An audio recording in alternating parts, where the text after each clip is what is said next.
আসসালামু আলাইকুম রহমতুল্লাহ। ওয়ালাইকুম আসসালাম স্যার। ভাই আপনি ভালো আছেন? আলহামদুলিল্লাহ ভালো আছি। আপনার নামটা বলতেন যদি।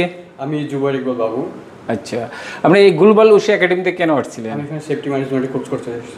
তাহলে ভাই কোর্সগুলোর নাম যদি বলতেন। আমি এখানে 4টা কোর্স করেছি। 4টা কোর্সে প্রথম হচ্ছে মেনলি যেটা ওশা 30 hours, fire safety management, lifting and rigging and work permit receiver. Very good excellent.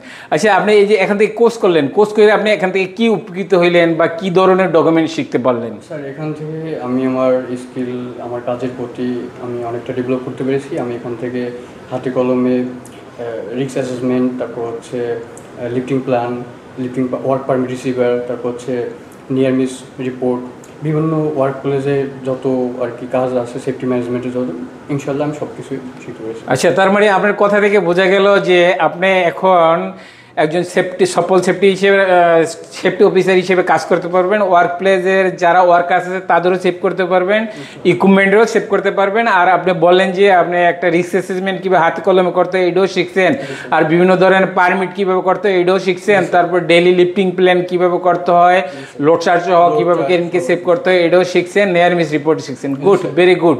আপনার যেভাবে শিখছেন এটা আশা করি আপনার ওয়ার্ক লাইফে ভালো কাজ করবে, এবং এটা এটা একটা মহৎ পেশা। তাই যে কীভাবে ওয়ার্ক প্লেসে ওয়ার্কার সেফ থাকে এবং আপনি নিজে সেফ থাকেন, ইকুইপমেন্ট থাকতে পারবেন, এইভাবে কাজ করবেন, এই বলে আমি শেষ করছি। ইনশাল্লাহ স্যার, দোয়া করবেন স্যার।